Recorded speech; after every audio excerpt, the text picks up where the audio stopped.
Bienvenue à bord du vaisseau Hypersensas. Bonjour et bienvenue dans le Défaussé, votre émission actuellement quotidienne du Défaussé, calendrier de l'Avent, édition 2021. Oh là, c'est beau. Vous l'entendez bien, on est toujours au Loufoque, 57 rue Galande à Paris, et je suis accompagnée de Zéphiriel qui n'a pas pu s'empêcher de parler pendant mon introduction. Non, parce que tu parles tellement bien, je suis obligé de dire à quel point tu es bien, tu es parfaite, Alex. La coupe de J'ai la un plaisir. Non, pas du tout. Et on est accompagné d'Edouard, mais je pense que dans la continuité, t'es déjà venu 2 fois. Au moins 1000 fois même. Je ne sais pas trop, mais voilà. Mais aujourd'hui, 2 fois, tu viens ouais. nous... Ouais, selon- Possiblement. Normalement. Suivant. Comment ce sera en fait, on enregistre tout et à la fin, on lance des dés et on voit à quelle émission, N'importe à quoi, quelle il place on la racontait. met. Je lance un D24. C'est vrai, ça se trouve avec les dés, ça va éliminer toutes mes émissions du coup. S'il faut, tu seras placé Ce à la serait- fin. ce serait En fait, tu seras placé.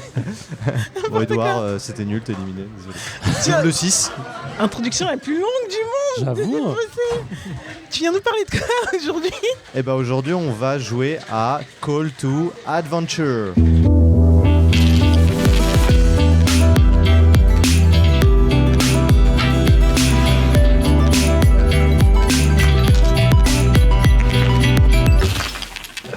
Alors, pour ceux qui ne connaissent pas le Défaussé, qu'est-ce que le Défaussé? Très rapidement. C'est une émission qui va durer une vingtaine de minutes dans laquelle Edouard va nous parler du coup de Call to Adventure. On va lui poser plein de questions pour savoir exactement comment on y joue. Il va nous parler du gameplay mais de manière très légère. Ensuite, on va jouer tout simplement à Call to Adventure et on va revenir pour débriefer et donner notre avis. Sachant que Zéphiriel a déjà joué, donc ce sera surtout mon avis à moi. Absolument. Voilà. Je donnerai aussi mon avis. Edouard, oui, t'as le droit, Mais c'est j'ai ton le droit, émission j'ai le droit, aussi. Edouard, comment on joue à Call to Adventure? Qu'est-ce que Call to Adventure? De quoi ça parle, Call to Adventure? Alors, c'est un jeu de cartes assez narratif où en fait on va fabriquer l'histoire de notre personnage. Ok. On va se créer de base un personnage qui aura une origine, donc c'est qui il est de base, une motivation, qu'est-ce qui l'habite, et il aura un destin. Ok. On connaîtra des autres joueurs seulement l'origine et la motivation. Et en fait, le jeu va consister à ajouter à notre personnage des cartes qui seront des traits de caractère ou des réussites, et aussi à relever des défis. On va relever des défis qui vont enrichir notre histoire. Et bien sûr, tous ces enrichissements vont permettre d'avoir plus de runes. Les runes sont un peu des équivalents de dés qu'on jettera tout au long de la partie pour remplir des défis de plus en plus durs, de façon à remplir des défis qui Des rapporteront quêtes, ouais. des points, parce qu'il y a un système quand même de points qui fait que C'est c'est pas un quand même coop. intéressant. Ah, C'est pas du tout un coop. absolument pas. Ah, j'ai eu peur un instant. C'est un coop, mais il faut raconter l'histoire la plus, si je devais le résumer, il faut raconter l'histoire la plus cohérente et la plus triomphante pour faire le plus de points. C'est énorme. Alors, Ça veut si dire je- que j'ai un personnage que je vais à peu près construire. Ouais, Je vais avoir des quêtes ou des missions à accomplir. c'est ça. Je vais pouvoir avoir des plus en plus de dés pour pouvoir accomplir mes C'est ça. quêtes. Ça veut dire on a un plateau central avec des quêtes ou Ce sera des cartes en fait, des cartes qui sont un marché de cartes disponibles pour tous. Ces cartes, ce sera effectivement ce que tu appelles les quêtes, qui sont des défis, et les traits de caractère qui sont pas des défis, mais que tu pourras aussi qu'on pourra accumuler. rajouter à son perso. Exactement, ouais. C'est exactement comme ça que ça va marcher. Ça va être un petit peu les enchères pour avoir, enfin en tout cas une course pour avoir les traits de caractère. C'est exactement une course pour avoir les meilleures cartes, bon, et surtout pour finir son histoire avant les autres. Parce que l'histoire a une fin, ce qui correspond à un nombre de cartes que tu auras accumulé. Le premier qui a terminé, ça déclenche un dernier tour pour les autres. Et après, on compte les points. Donc, si t'as pas réussi à relever des défis dans ton histoire est pas suffisante pour gagner. C'est ouf parce que ça ressemble à rien que j'ai l'impression de connaître ce jeu. Je vais en parler peut-être en troisième partie, mais ça a un sens dans un autre jeu aussi qui est pas loin qui est pas loin du même type de jeu en fait en termes de construction de caractère et caractère de personnage pardon. Et c'est quoi comme jeu? C'est Roleplayer. Comment? Roleplayer, tu vois? Tu connais pas? J'ai jamais joué, mais je connais le jeu de réputation et en fait tu fais exactement la même chose. Tu vas construire un joueur. Un personnage comme si tu allais faire du jeu de rôle et en fait le but du jeu c'est de faire le meilleur personnage possible. D'accord. Et celui qui fait le meilleur personnage gagne la partie et du coup c'est trop marrant. alors j'ai jamais joué, j'ai très envie d'y jouer. Je crois que le jeu il est un peu cher pour ce qu'il est. Et du coup, il a un contexte un peu similaire. Du coup, sauf que là, tu crées son histoire. Tu fais pas que créer ton personnage. Oui. Tu as l'origin story, mais tu vas créer aussi son destin et avec des événements. Je sais que c'est assez intéressant. Ok. Mais du coup, pour Ça revenir fait à Call to Adventure, Oui. la fin de partie se déclenche à partir de combien, quand on a combien de...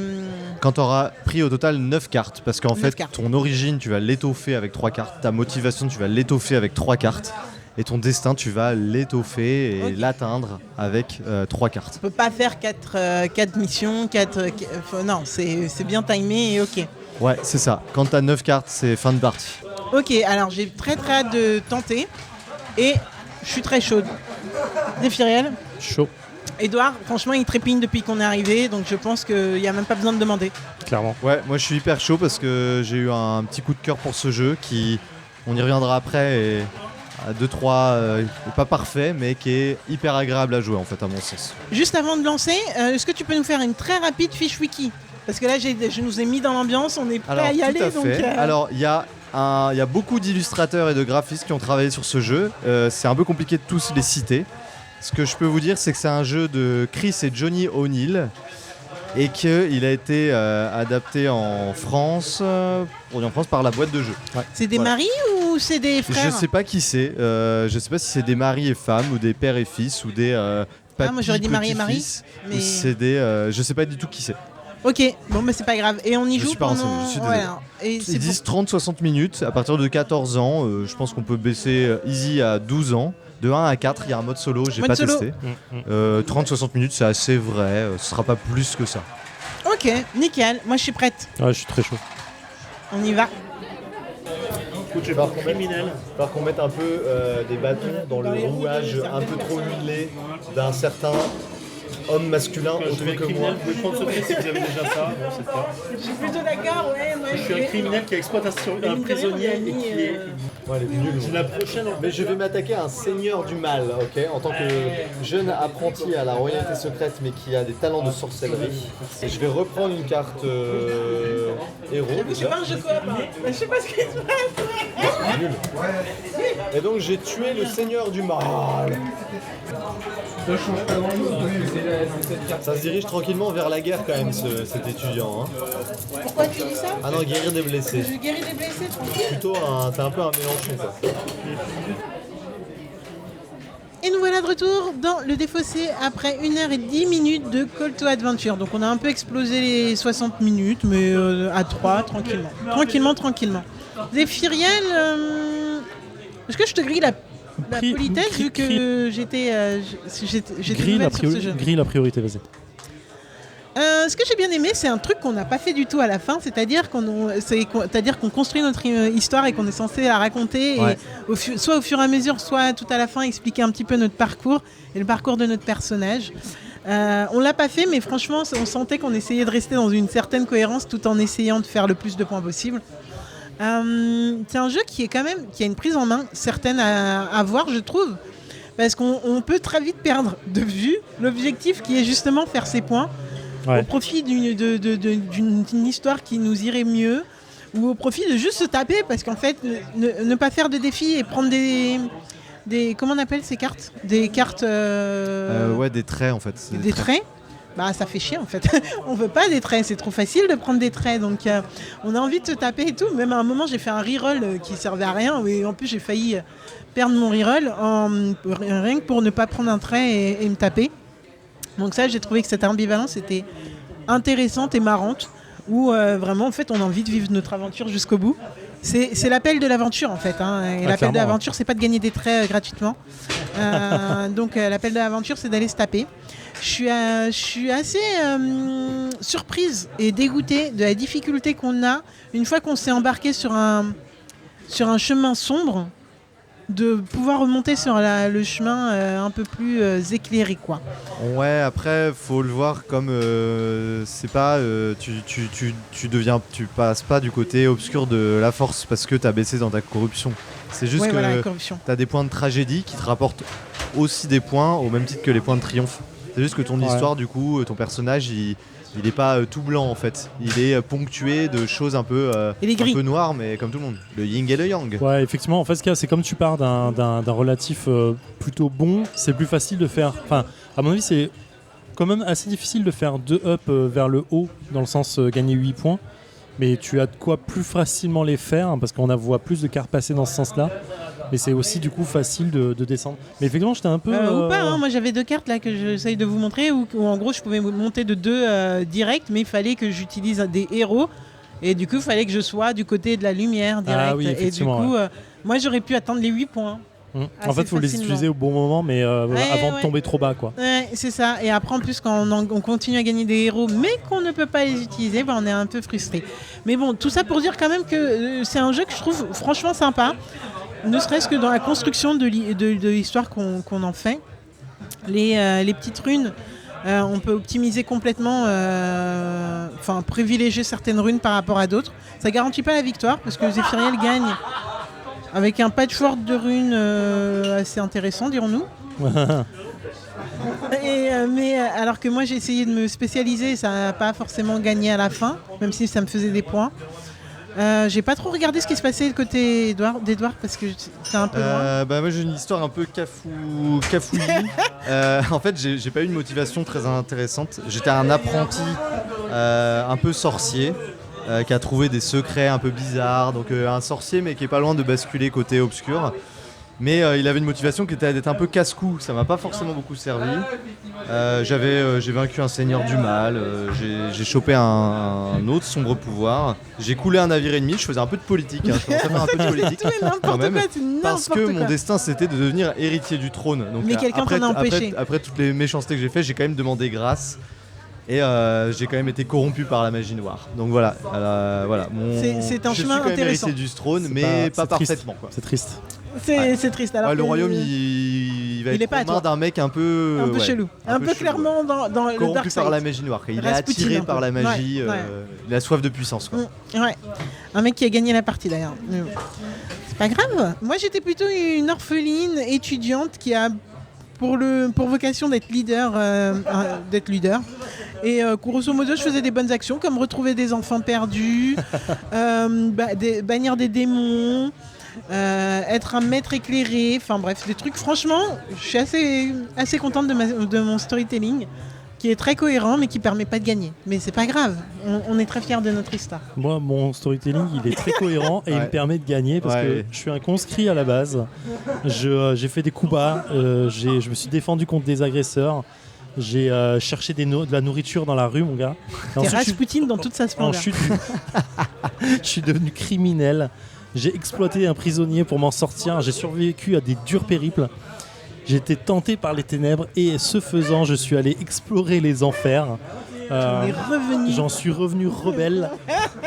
J'ai détrôné la reine pour être la main de la vengeance. Alors là, je sais pas quoi dire de plus. Ah, c'est incroyable. Ça gagne. J'avais un maître cruel, un mentor. J'ai tout fait et je gagne avec ça, mon gars. Et le pire, c'est qu'on s'est acharné sur toi. Genre, à aucun moment, Edouard et moi, on s'est attaqué l'un l'autre. C'est vous qui avez fait ce que je suis aujourd'hui. Je suis ravi. Je suis content que Zeph il ait gagné parce qu'au final, il a l'histoire la plus cohérente du début à la fin en fait. Et du coup, c'est assez bien fait, je trouve, ce jeu, parce que j'ai l'impression, peut-être que je me trompe, mais j'ai l'impression que quand tu fais une histoire cohérente, tu vas avoir forcément des points parce que tu accomplis ton destin de façon logique par rapport à ta motivation et qui tu es à la base, même si tu fais évoluer tout ça. Je devrais en avoir des points du coup. Alors que je finis dernière. J'avoue. Attends, t'as 32 ou t'as 33 ? J'ai 34 un point de plus que toi, j'ai 34. Ah purée, je savais qu'il y avait un point. Il finit pas son histoire alors que toi tu as fini. Alors que moi je l'ai fini et en beauté et ça a pas payé. Ouais, t'as utilisé des cartes héros et j'aurais bien aimé, mais non. Abusé. Mais non, mais t'as compté les points d'expérience là ? Ah, plus 4. Mais non, tu fais un super sort, tu fais 37, c'est moi qui suis dernier. 37, allez, deuxième. C'est un point par point d'expérience, Bien, voilà. Bien. Ok. Eh bien, ce jeu est beaucoup meilleur. Non, je plaisante. Mais j'ai bien aimé, du coup, le jeu, vraiment, j'ai bien aimé. J'ai hâte de recommencer, mais en fait, c'est plus pour le scénar que pour vraiment gagner, en fait. C'est vraiment juste histoire de m'amuser à faire des petits scénars comme ça. Et je pense que Zephyriel a réussi à me transformer en quelqu'un qui pourrait potentiellement aimer le jeu de rôle. Voilà. Est-ce qu'on n'est pas d'accord que de faire un bon scénar, c'est justement ce qui te fait gagner ? Du coup, en fait, le plaisir de faire un bon scénar, ça t'amène assez proche de la victoire. Ouais, C'est pas clairement. ça qui est assez kiffant dans ce T'es jeu. pas loin quand même. Vu ton scénar complètement Mon scénar bancal, est t'es pas complètement loin. nul. Hein. Non, mais c'est vrai que c'est. En fait, si t'arrives à pas trop. Enfin, moi, j'ai essayé de matcher juste un truc, mais effectivement, j'étais plus attiré par les titres de Tenter par les ténèbres, Survivre, Explorer les enfers, pour y aller, quoi, tu vois. Et c'était plutôt cool en vrai. Mais alors Zéphiriel, tu connaissais ce jeu, mais tu ne l'as pas dans ta ludothèque. Donc qu'est-ce que tu as vraiment pensé qu'est-ce que tu penses de ce jeu Alors, et de cette partie? Je l'ai testé à la base quand il était sorti, donc ça fait un petit bail déjà. Et effectivement, je l'ai pas acheté. En fait, la première fois que je l'avais testé, j'avais trouvé ça cool. Le côté histoire, narratif et tout, mais je le retrouvais la difficulté, la lisibilité de certaines cartes et des runes qu'il fallait chercher, trouver, machin Ouais, la ça tu l'as première fois, dit. un peu difficile. Et en vrai, là, la deuxième fois, en sachant ce que je devais déjà regarder, j'étais pas perdu du tout. J'étais en mode, oh bah en fait, c'est très lisible quoi. Lisibilité améliorée Ouais, par rapport à ta ouais. première expérience. Mais toi, ok. t'as pas eu ce problème? Moi non du tout dès le Ouais. départ, même si tu l'as dit quand même en début de partie. Ouais. Donc je suis contente de voir que ça s'est amélioré pendant la partie pour toi. Mais non, j'ai pas du tout eu ce problème. Non. Ouais, moi j'avais un problème au tout début. J'étais en mode, la première partie, je me souviens que j'étais en mode, putain, je comprends pas ce que je dois regarder avant de comprendre ce que je dois faire. Mais là, le sachant, sur la deuxième partie, ça va très vite. Mais j'étais sans problème là-dessus. Et au final, ouais, du coup, je pense que c'est ce qui m'avait freiné à l'avoir dans ma ludothèque. Et maintenant, je me dis, ah, peut-être le solo, en fait, il m'attire vachement. J'ai envie de tester. Solo. Mais Ouais. du coup, j'ai peur que le solo soit juste créer ton histoire et qu'il n'y ait pas un vrai challenge autour de ça, quoi. Je peux pas en dire plus sur le solo. J'ai pas testé, j'ai pas vu d'avis. je Faudrait regarder. Ouais. Simplement, je sais qu'il y a au moins une extension qui est sortie. Ouais, j'ai vu il y a pas longtemps. Moi, ça m'intrigue beaucoup de voir ce que l'extension apporte parce que je trouve qu'il invite à être modulé ce jeu davantage et Ouais. d'apporter pas mal de choses. Je suis assez d'accord. Vraiment, je suis assez d'accord. En fait, c'est un jeu à tester. Je sais pas si tout le monde va aimer ou Ouais, je si suis voilà, d'accord. mais c'est clairement à tester parce que je le redis, moi c'est vraiment le genre de jeu que j'ai jamais vraiment vu et je trouve que ça fait un truc différent. Et en plus, on s'amuse. Enfin, franchement, même quand je perdais, je suis contente de savoir que je perds pas tant que ça. Mais même quand je perdais, bah, j'étais en mode, franchement, je me suis juste kiffé Ouais, avec c'est mon vrai. petit orphelin là et leader naturel quoi. voilà, maître éclairé. Ouais, carrément. Ouais, très bon jeu. En vrai, je vais peut-être me tenter le jeu pour le solo. Bah écoute, regarde les règles et tu nous rediras à Ouais. l'occasion, tu feras un reel, je sais pas quand. Ok, cool, merci Edouard. Donc c'est un sans faute, Edouard, côté de présentation de ce calendrier de l'Avent, merci beaucoup. Est-ce que tu peux nous faire une rapide fiche wiki? Oui, alors encore une fois, alors les cartes sont très belles dans Ouais. ce jeu. Il y a des belles illustrations. Vous savez Et, que je les ai pas vues, Il y a beaucoup les cartes, de hein. graphistes qui sont crédités, donc je vais pas tous les citer. Il y a plusieurs illustrateurs aussi. Simplement, les créateurs du jeu sont Chris et Johnny O'Neill, qui sont de la même famille, par alliance ou pas, on ne le sait pas. Je n'ai pas vérifié. C'est Voilà, un jeu de la boîte de jeu. exactement. Ouais. C'est ça, pour un En- 4 joueurs, 14 ans et plus, et partie de 30 à 60 minutes. Voilà. Tout à fait. Ma chère Alex? On se retrouve dès demain. Absolument. Exactement, tu seras aux manettes Absolument. et on sera toujours au loufoque, 57 Absolument. Galande. Voilà. Bon, bah c'est plutôt ok. On se Allez, dit rendez-vous demain. à demain. Ciao. Salut. Fin de transmission.